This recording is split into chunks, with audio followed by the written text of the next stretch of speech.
Puente, gracias por estarnos acompañando por todas partes. Le recuerdo, si se va a subir a su carro, póngale el 88, el 88.1 FM ahí en su auto, la voz del Pitic y por supuesto en YouTube, por todas partes, presente el Proyecto Puente, Facebook, aplicaciones, proyectopuente.com.mx y preguntamos ahí en una encuesta, ¿qué opina de esta situación? Ahorita lo voy a leer los comentarios muy interesantes respecto a lo que está sucediendo de este rechazo al expresidente Felipe Calderón, porque ya tengo a Eduardo Juchim, especialista en temas electorales. ¿Cómo estás, Eduardo? Qué gusto saludarte. Buenos días. Muy buenos días, Luis Alberto. Saludos a ti y a la audiencia. Pues, ¿por dónde empezamos? Lo que está ocurriendo, vaya con lo que ha salido desde lo legal, lo personal, lo político, lo moral, se están dando con todo, que ese es otro enfoque también, pero primero por lo legal, la decisión del INE, ¿cómo la ves tú de rechazarle el partido al expresidente Felipe Calderón, Eduardo? Luis Alberto, yo veo que México Libre, el partido de Margarita Zavala y Felipe Calderón, había cumplido con todos los requisitos para obtener el registro, como es la realización de asambleas con determinado número de asistentes, las distintas etapas, tanto en los estados como en la Ciudad de México, etcétera. Todo este cúmulo de requisitos estaba cumplido y faltaba, sin embargo, una parte muy importante dentro de la revisión que hace el INE de los aspirantes a partidos políticos, que era la parte de fiscalización.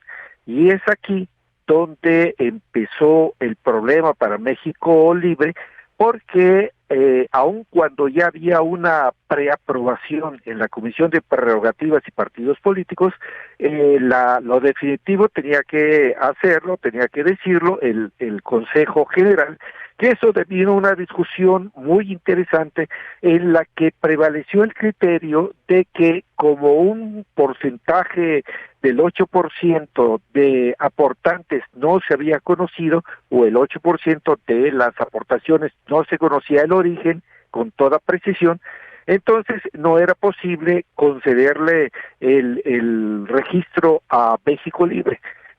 Esa fue la opinión que prevaleció, hubo una discusión importante, una votación dividida, pero finalmente la decisión fue no otorgarle el registro al presunto partido México Libre.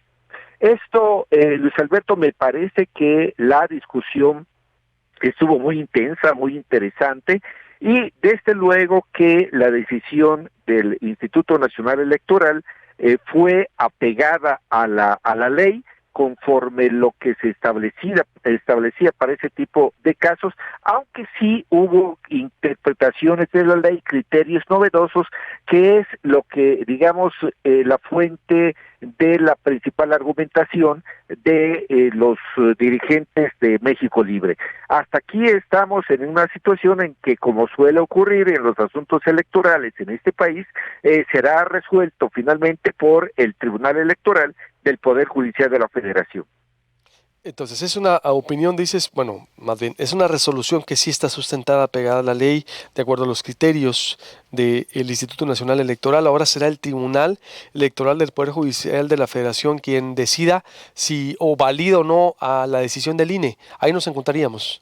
¿Sí, En Eduardo? efecto, por supuesto, por parte de México Libre está habiendo una serie de argumentaciones en rechazo a los criterios que aplicó el Instituto Nacional Electoral, particularmente en lo que se vincula con las aportaciones por medio de esta herramienta llamada CLIP, que tanto Margarita Zavala como Felipe Calderón insisten en señalar que sí era posible llegar a la identidad de los aportantes, que suministraron los documentos suficientes para esta identificación, en tanto que por parte del Instituto Nacional Electoral se argumenta que esta identificación no fue posible hacerla y que esta circunstancia le fue avisada con tiempo, con meses de antelación, desde 2019 al aspirante a partido, a la organización México Libre,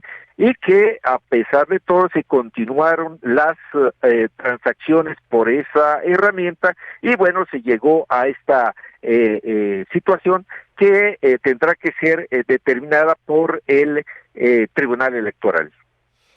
¿Y cómo ves lo que estamos asistiendo, Eduardo? Pero antes eso, ¿en cuánto se podría resolver la última palabra del tribunal, si crees que en el tribunal tenga oportunidad de ganar el expresidente? Desde luego,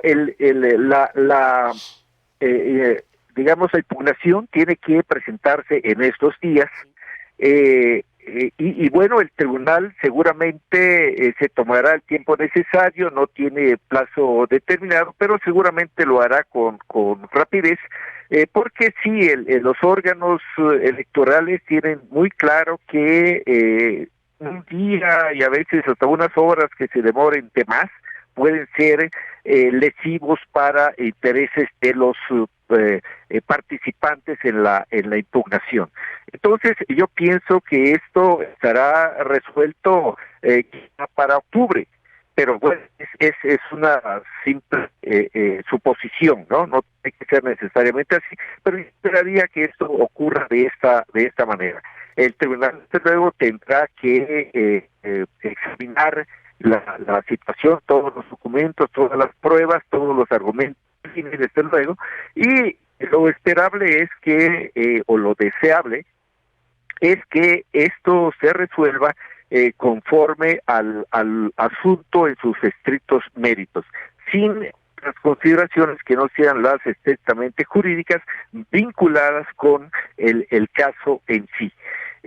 Porque sabemos que hay una situación que envuelve al expresidente Calderón, en el caso de García Luna, detenido en Estados Unidos por vinculaciones, acusaciones de vinculación con operaciones de narcotráfico, pero esto yo creo que es otro asunto que no debe pesar en el análisis que debe hacer el Tribunal Electoral sobre este asunto.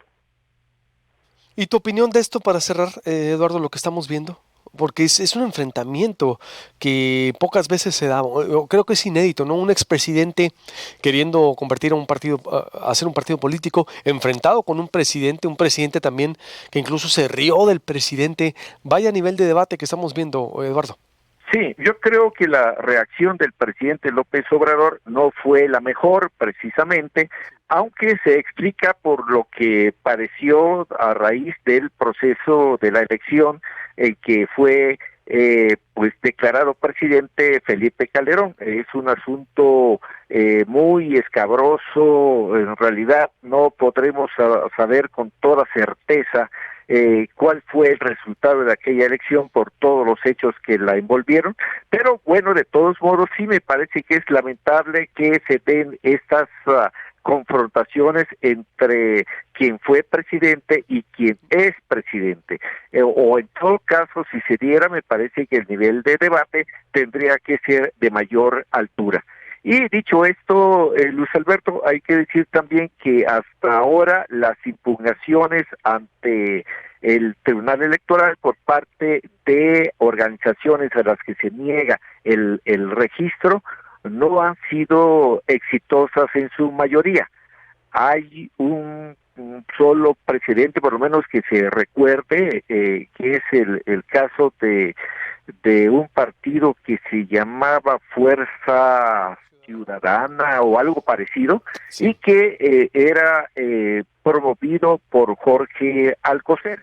Es el único caso, por lo menos el que yo recuerdo, en que haya sido exitosa la impugnación ante el Tribunal Electoral. Todas las demás no han tenido éxito. Y veremos qué es lo que ocurre con este caso, que desde luego es muy interesante, y que bueno, también, digamos, Luis Alberto, que pone de relieve lo importante que es la tarea fiscalizadora del Instituto Nacional Electoral, que tradicionalmente ha sido deficitaria esa tarea. Ahora, lo cierto es que digamos, el punto de decisión sobre la negativa del registro a México Libre es precisamente las tareas que realizó la Unidad Técnica de Fiscalización del Instituto Nacional Electoral. Muy bien. Te agradezco mucho como siempre, Eduardo. Gracias y buenos días. Un Muy placer buenos tenerte. días, Luis Alberto. Buenos días. ¿Qué dice el auditorio? Adelante con los comentarios acumulados de este tema. Vamos a estar ahora leyendo las encuestas de acuerdo al tema en el horario que lo estemos abordando. Adelante, por favor.